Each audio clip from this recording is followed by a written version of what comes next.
was a mother mouse making her way across the kitchen floor. And she had her little mice behind her. And all of a sudden, she's faced with this ferocious cat.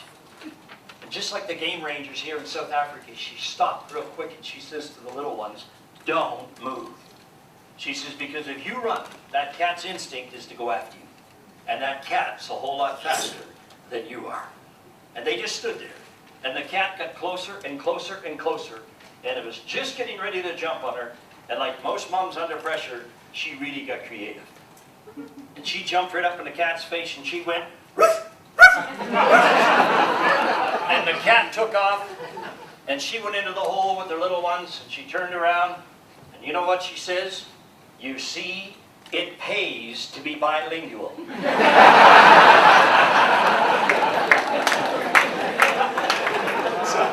So I will say, "Goeiemiddag, Sunny Banane, Dumelang, Molwene, Tubela, and if you have any vendor here, Undo."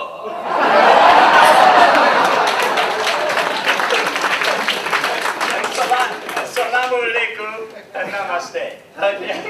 How many people do notice that I have an accent? And you know where I'm from? No, Brian didn't tell you the truth. No. I'm from Nelspruit.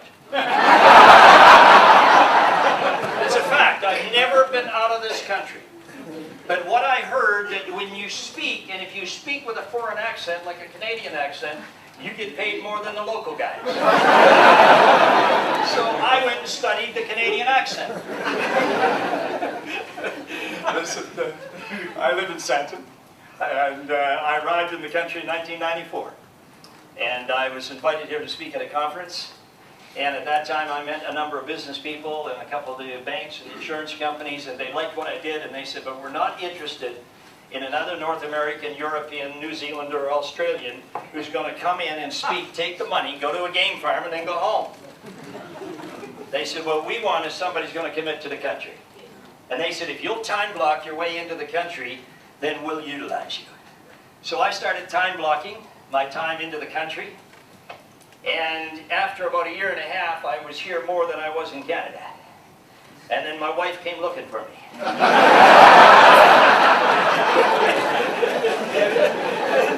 And so my wife is here as well. Okay, the two of us are here. Both of the boys, they were here for short intervals. My son Shane, he's in the business.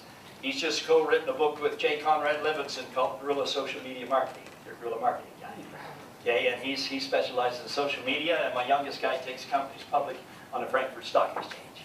So they had a dad that was an entrepreneur, and they have carried on. And they're making more money than me. And I just want to correct this age thing, okay, for the sake of Paul and I. Okay, because these young people, and see that thing you had of that guy peeing on people, it's not a nice thing to do. But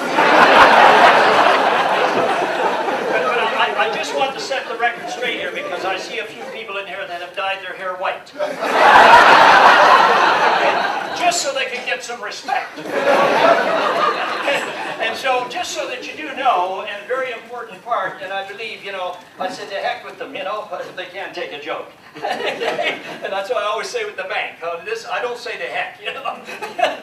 But the big thing is this. It's very important to remember, and there's a lot of people in this room that look like you might be over the age of 40. And I won't go any further than that. But let me say this, age is not a factor. And if you're an entrepreneur, if you're a marketer, and I specialize in marketing and sales, is that you don't follow the crowd. Who would agree? Yeah. Yes, you get your own creative niches, you come up with your creative stuff, and you do it a little bit different. And see, and just watch what we call group thinking or society thinking, because see, society believes that age is in calendar years. Right? And if somebody said that you had a 55-year-old coming to speak to you today and you never met him, you'd conjure up in your mind what he looked like, wouldn't you? Because calendar years. But see, it's three different ways. First, it is calendar years. And yes, on Tuesday, I was 66 years of age. I was born on May the 10th, 1945. I am a bit of a fossil.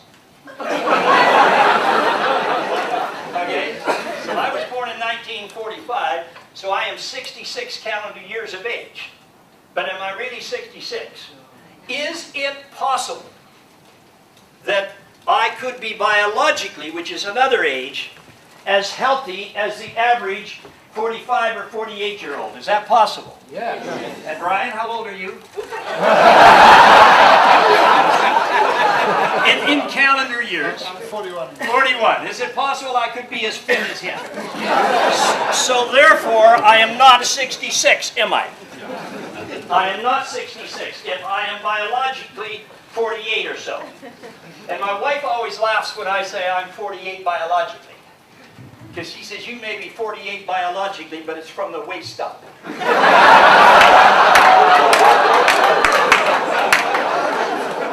Now, I won't get into the details. But I think I know what she's talking about. Is that my legs aren't as strong as they used to be. No, but isn't it great to be alive in this world, right, Paul, right now? I mean, look at the chemists we have out there. Look at we have the inventors. And when they come out with that little blue pill a few years ago, oh, was I a happy man.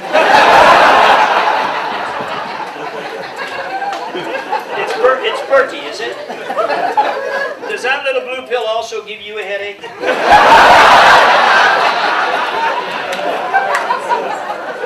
There's another one out now called Cialis. It's spelled, ladies, if you want to write it down, it's spelled C-I-A-L-I-S. It's good for 3 days. No, I'm serious. I've tried it. And I found out that's the one that gives my wife the headache.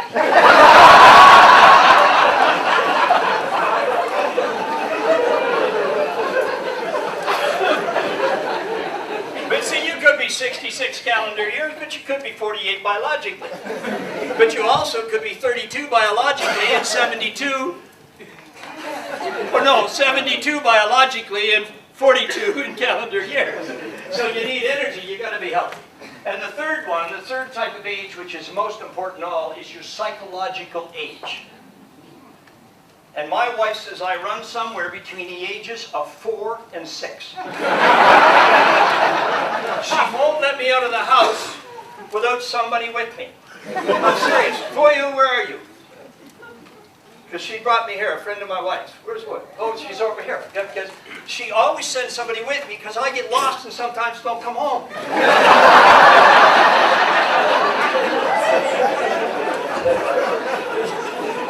And so, see it, just know, man, there's more to age than calendar years. Okay? And let me say this, that just remember, and I'm talking a little bit about how we control our stress, and, you know, I've been an entrepreneur all my life. Okay, I've owned businesses since I've been 22, 23 years of age. And I've lost a lot of money, I've made a lot of money, I've had people steal millions from me, okay, and I've had all kinds of things happen, which is what you have happened to you, believe me, okay? And it's how you look at it and how you handle it. So I'm going to make a few quick suggestions for you. Here's something that I've been used for many, many years, and I'm going to take you through it. And what it is that all it is something that you can observe yourself. And we call it a stress thermometer. Okay, and how the stress thermometer works, when most of us wake up in the morning, we're running at about a 0, okay? And when you get up and start the day a little bit, you start to move, you'll hit about a 5. Now, maybe some people in here spend most of the day between 0 and 5, okay? Possibility. And when you hit that 10 mark, right about here, okay, between 10 and 15, and in here you're very relaxed. And also it's in the evening where you're sort of kicking back, you're taking it easy, not a lot of stress, you take a break from work, have a coffee, you're somewhere in that zone, okay? And this is the key, is to know where you're at. And from 10 to 15 is where you're doing while thinking. How many people here sometimes iron your own clothes? Yeah, not too many guys' hands are going up. Okay? So when I'm at home ironing my clothes,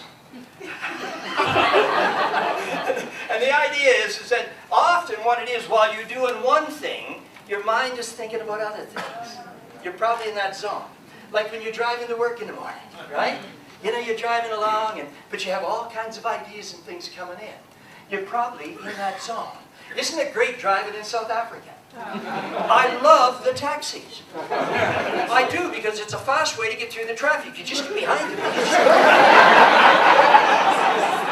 I don't get upset at the taxis. And by the way, just talking about, you know, the pluses of South Africa, it's a fantastic place. And driving is fantastic here. How many people here have ever been to Canada? Anybody? Okay, when you were in Canada, did you drive a vehicle? Yep. No, you didn't. You did not. You cannot drive a vehicle in Canada. What you do is you get behind the wheel, right? But you cannot drive that thing. When I was in Vancouver back a couple of years ago, a friend of mine, David, was going down to Seattle, okay, which is a 3-hour drive from Vancouver on a 5-lane highway. And he's got a BMW. I decided to go with him. We're 2 hours on the highway, we're not halfway there. And I said to him, man, if you've got this BMW in reverse? And he said, no, I can't go any faster. And I said, why not? He said, I already got 2 speeding tickets, and if I get a third, I lose my license for 6 months. It's a fact. And I said, you got to be joking. He said, no. I said, would you really like to drive this BMW? He said, yes. I said, move to BMW land. Move to South Africa. He said, what's it like in South Africa? I said, it's fantastic. You get behind the wheel, you start her up, and they said, what do you do? I said, you point it. And then I said, you put the metal to the pedal and you let her go. He said, how fast do you go? I said, as fast as the car will go. He said, well, what about the police? I said, they're out chasing the real bad guy. He said, well, what if somebody's in front of you? I said, it's no problem. You just give them that BMW signal, I own the road. And you just flash your lights on him as you barrel down on him. And if he still doesn't get out of the way, I said, you lay on the horn. He said, if he still doesn't get out of the way, I said, then you know it's a taxi. And I said, South Africans know what a taxi driver is going to do before the taxi driver even knows. Have we got a lovely country? Yes, longest wine route in the world. Okay? Stops at my house in Gauteng. You want to believe it. But some of the best drinking water in the world.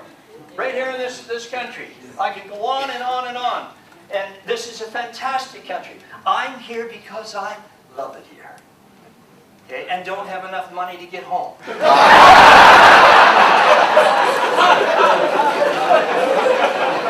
So, what do? You make an excuse. And so, this is where you're doing while thinking. Now, the 15 to 20 zone, see, we often think of stress. When I say stress, I'm going to talk about stress. How many people think of stress as being negative? That's right. But all stress is not negative. Okay? How many people in here have sex or have ever had sex? Is it an enjoyable thing? I don't believe it because people look stressed out. Right?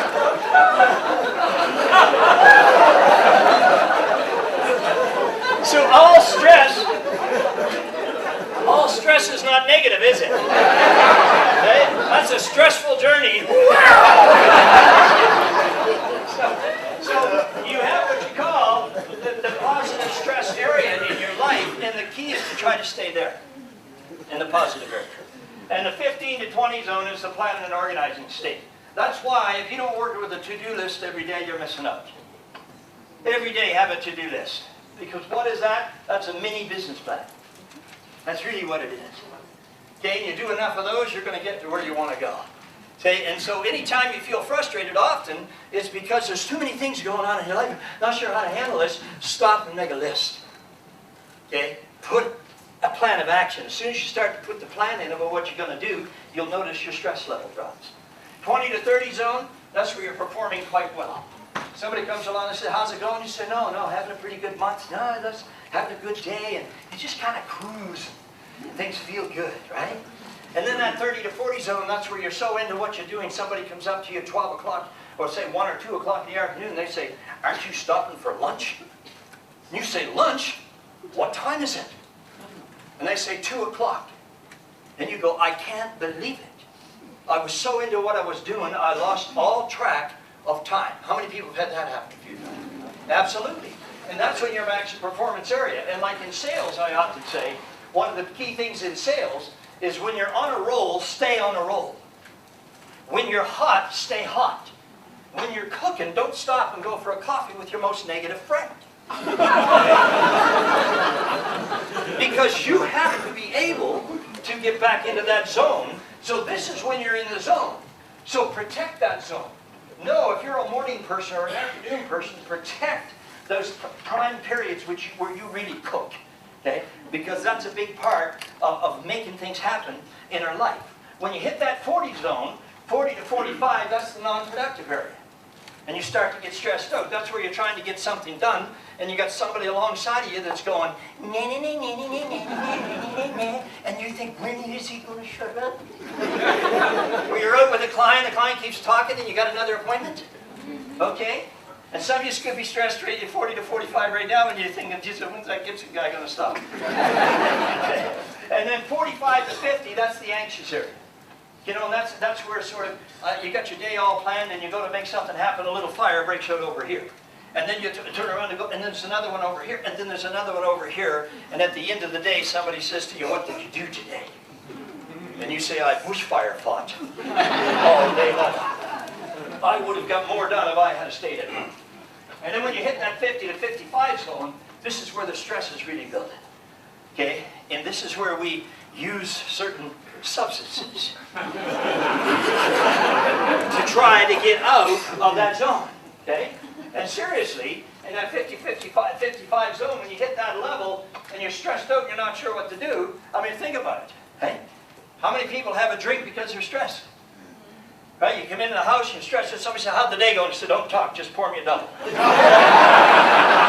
Right? You ever notice what that double does for you? You take and you shoot it back and you feel that warmth go through your body.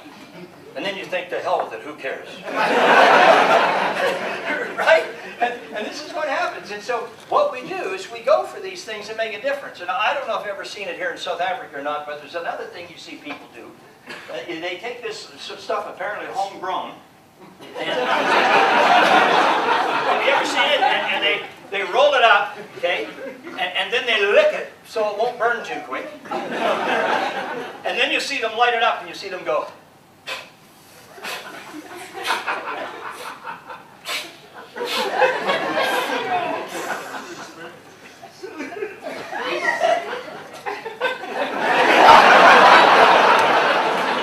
Then you see them go. And they go from a 55 to a 3 in a minute and a half. Now that's called the fast stress break, isn't it? Now I've seen some people look at me and say, he does that pretty good. That's because I've seen a lot of Cheech and Chong movies over the years. Peter, how you doing, Peter? Peter and I, Peter in Cape Town, many years ago when I first came to the country, I helped get the Professional Sales Association going down in Cape Town. And he handled it and put it together, okay? And we were just chatting outside, and he says that he helps people that have lung problems. And I said, well, I have sort of a little bit of a lung problem. And he said, well, it happens as you get older, which always makes me feel good. Isn't it neat when somebody says, you know, you actually look pretty good for your age? As I said to Peter, I said, I went for some x-rays, and they said, well, what came up? I said that they said I had extra big lungs, and I must have been an athlete when I was young. And what it was all the weed I smoked for several years.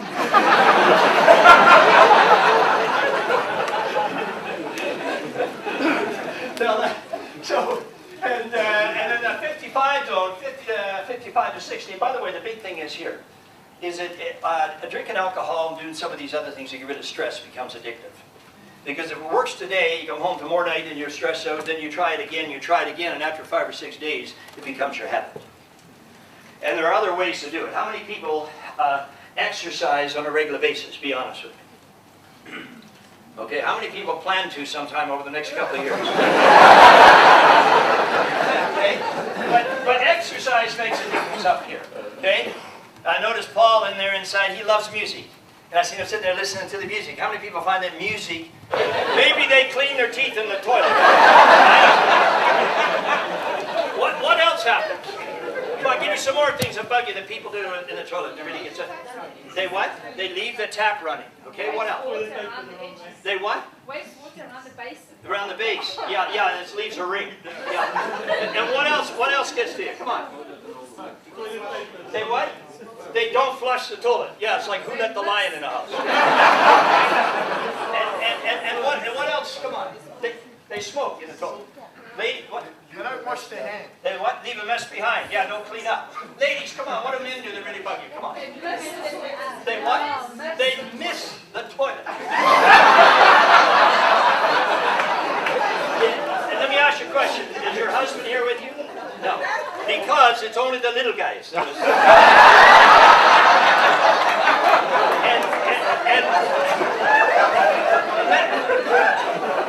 let me say this, okay, seriously, is that I've got 2 sons, and see, I started taking early childhood development as a hobby and then became a parent effectiveness training instructor and then LET and rolled into this business when I worked in the broadcast business.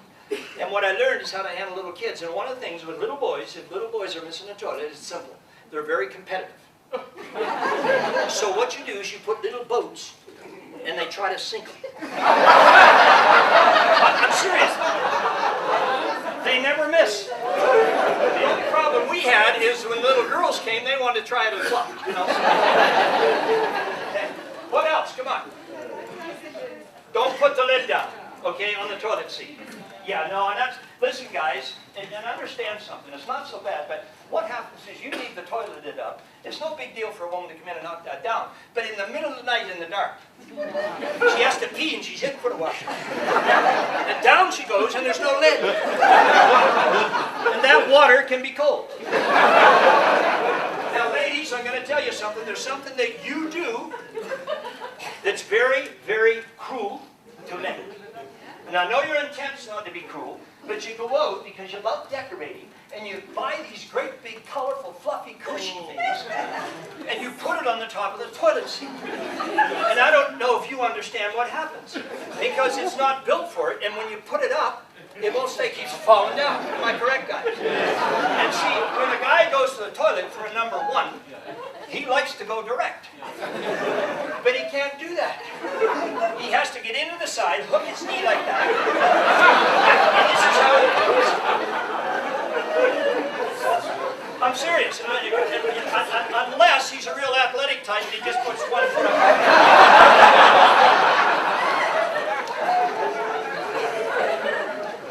Let me say this.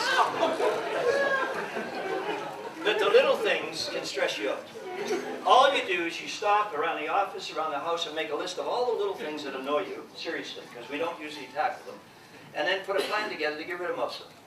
Because then it won't drive you nuts. It's like when somebody, you don't mind when a stapler's empty, but when you're trying to rush to a presentation, and nobody put a staple back in the stapler, that's what drives you nuts. Okay, because you are at the panic attack area. Now, 60 to 100 is where you create your psychosomatic illnesses.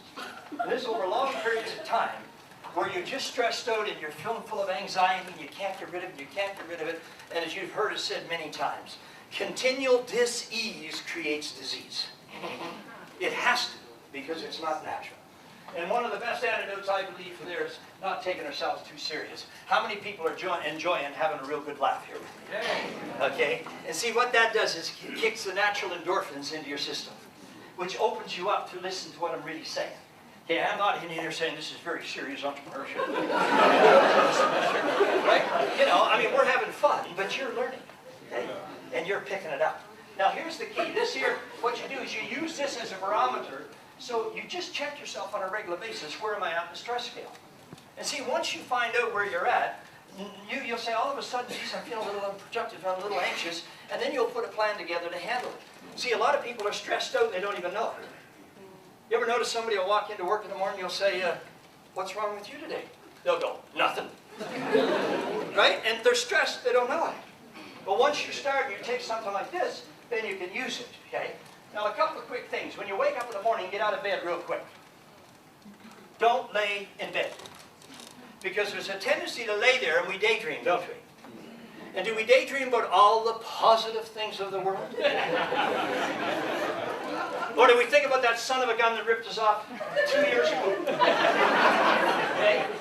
Or we think about that person we have to face today we don't want to face. Or we think of a project we're supposed to finish and we forgot to finish.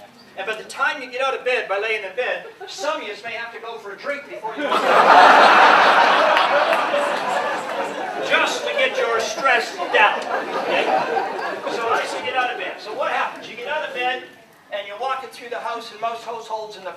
in the morning, what you hear is beautiful music playing around the house, right? And there's lovely music. You walk through the house, and you meet your husband or wife or whoever you live with, and as you go by, you say, "Good morning, dear." And she says, "Good morning, sweetheart." And you say to her, "My gosh, you look good in the mornings." And she says, "You know, you're getting more handsome as the days go on." And then you both wake up.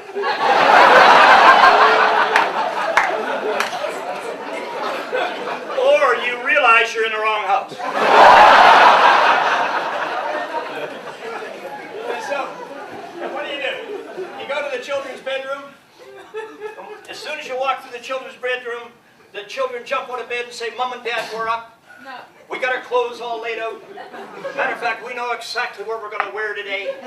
We're going to wear what you want us." See how it works? That's not what happens. Right? And then they say, "Come on, we'll help you set the breakfast table, Mom." It doesn't work that way. That's Disneyland. Okay? Yeah, that's Disneyland. Okay? That's not this land. You know, there's more stress in the average household the first thing in the morning than there was in World War II. And it happens to the same people in the same place over the same issues. Who would agree? Okay? And one of the keys is a little planning and organizing. What if you planned the night before about what you're going to wear the next day, and then you wouldn't be stressed out, would you? Okay, what if you had to fight the night before with the kids about what they're going to wear instead of the morning while you're trying to get out? What if you went to the fridge because you feel like bacon and eggs, and there was actually bacon and eggs there? Okay? And so it makes a huge, huge difference.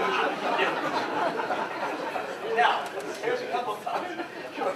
Now, how do you use it is that you check yourself, see, on a regular basis here. Where am I at? Now, just for the fun of it, I want you to look up here, and you can even write it down, but where would you be at right at this moment as you sit here and you're listening to me speak? Not in your full life, but right now, where would you be somewhere, okay, between 0 and 100? Where would you be sitting right now as you've been sitting here enjoying yourself? Where would you say you're at? Just think about it for a second. You said that about a 30. That's good. How many people are somewhere between 0 and 40? Honestly. Yes. Okay. Now, what I'm going to do, I'm going to pick out 3 of you.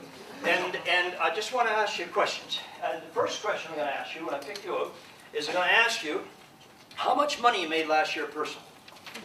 Okay? And I want you to tell the group. And then I want you to tell us how much money you think you would have made if you had to spend most of the year in a maximum performance area last year. And then third thing, to loosen things up a little bit, I'd like you to tell us on a scale from 0 to 10 how well you feel you're performing in your sex life these days.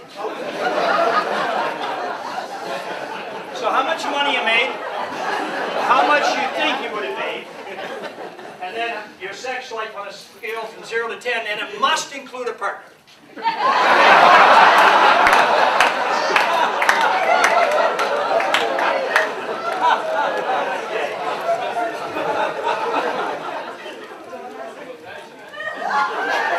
With a name like Win, how could I bypass?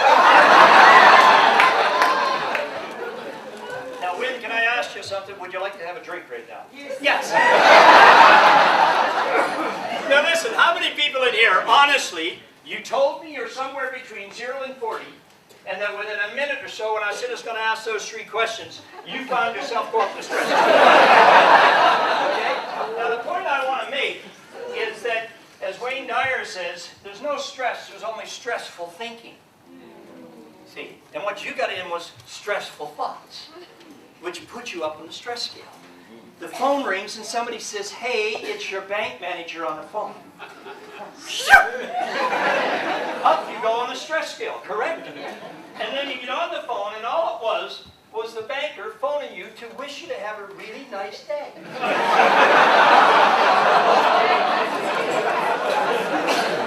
I've been smoking drugs.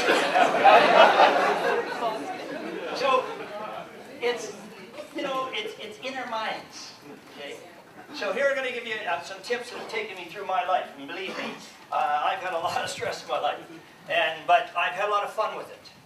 Okay? And I'm serious. The taxi drivers do not bug me whatsoever. I laugh at them. I think they're entertaining. And I'm serious. When I'm in a rush, I do get behind them. And I just go like that. You know, and it's all in the way that you view it. Okay? It really does. And it's like, no, you know, like when David said about speeding, what happens? And finally he said, Bill, what happens if the cops pull you over in South Africa? I said, it's really neat.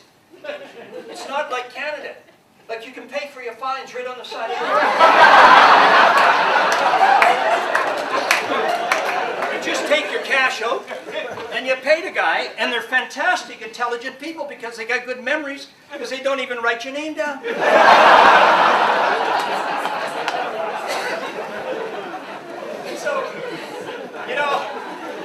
Let me say this. I can lower your stress probably by 50% in one thing, and that's very simple. Quit, resign from the job of being general manager of the universe. Okay?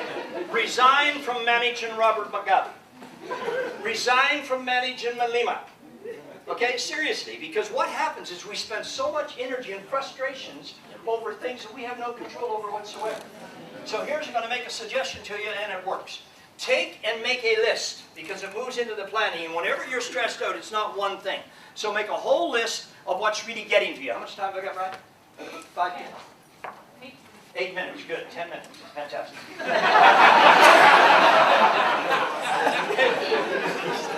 You don't ask, you apologize later. Okay? Now here's the thing, you make this list. And what that does is it takes it out from here and here.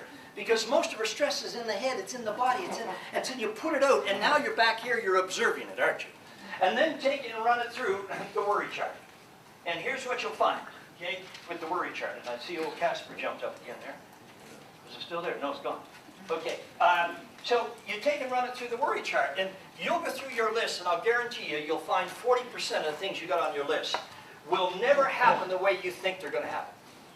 Who would agree with me? Yeah. We get stressed out about it, okay? 40%, okay, will never happen. You know, I see people saying to their wives, you know, hey, listen, let's go to Mauritius for Christmas. And I hear the wife say, yeah, just go there and watch you gawk at all the women in the bikinis. And they haven't even bought the ticket yet, and they're in an argument. You're not even there. 30%'s already happened, and you can't do anything about it. That's the past. Okay, we all make mistakes. The C.S. said success and failure are not opposites. Failure is part of success, isn't it? You know, and how many people here have made a couple of really good mistakes in your life? Now, how many of us live in the same house without mistakes still?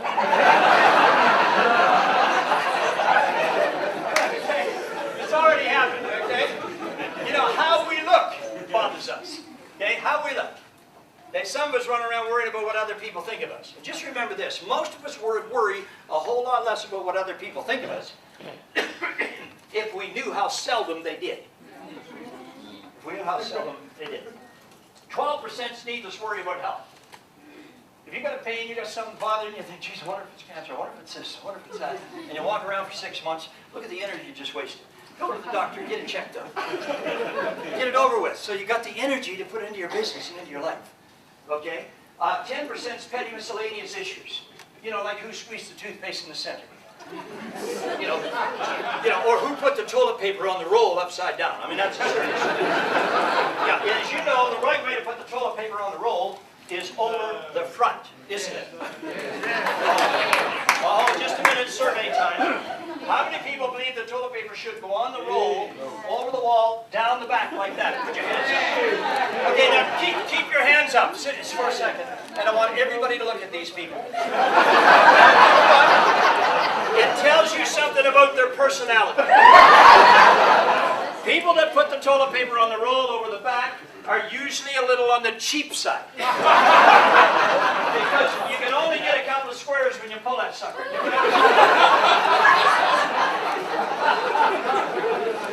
And I'll tell you what's worse than that. When somebody just leaves a couple of squares. You ever notice, you know, and you go in there and you think, it's okay. And you do your business. And then you reach over and there's 2 squares. And then you're running around the house with your pants on. That is cruelty.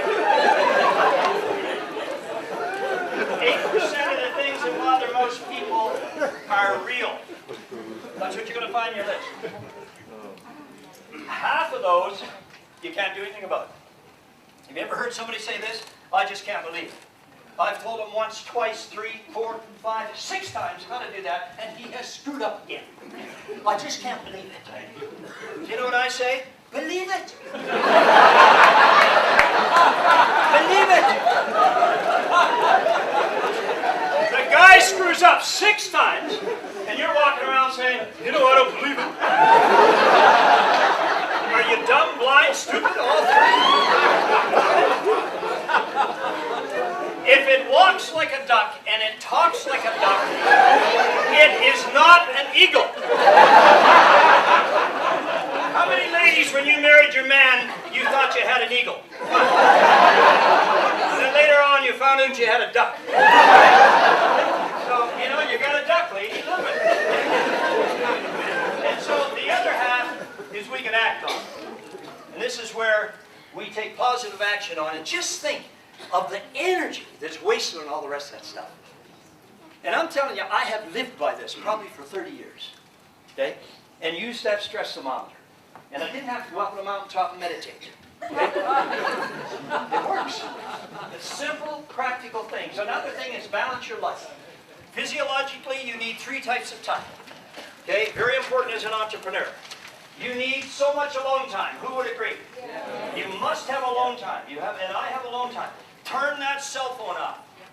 I've turned telephones off for the last 35, 40 years. I've had business partners get so upset because my phone's off. And I said, look, if I was in a meeting with a client or I'm speaking, would I leave the phone on? They say no. I said, I'm in a meeting with myself. Because myself is important. And so is yourself. You can turn it on, you can take the messages, you can get back to people, and they say, what if it's an emergency? I said, you got my address, send the post. Right? And so you need your alone time, and then you need one-to-one time. Everybody needs physiologically, you need one-to-one time. And you need a little one-on-one time as well. Especially when you're younger, see it. Okay, so you got alone time, you need one-to-one time, and you also need a certain amount of group time. Otherwise you go nuts. Time, okay? So these are some things that can take you help in your life and in your business. Because as an entrepreneur, you do run with extra stress. We really do. I think than a lot of other people. But there's extra rewards. And it's how you look at it. Have fun with it, okay? And I'm going to give you a mantra that you can use that can take your stress away. And I'm serious. And you chant it. You know, alone in a room, and it'll also bring abundance. Okay, so will you chant it with me just to get a one shot? Yeah. Okay, well let's put it up there. And it starts like this, you go, I want you to do it together. Oh. Try it again. Oh. And then, wow.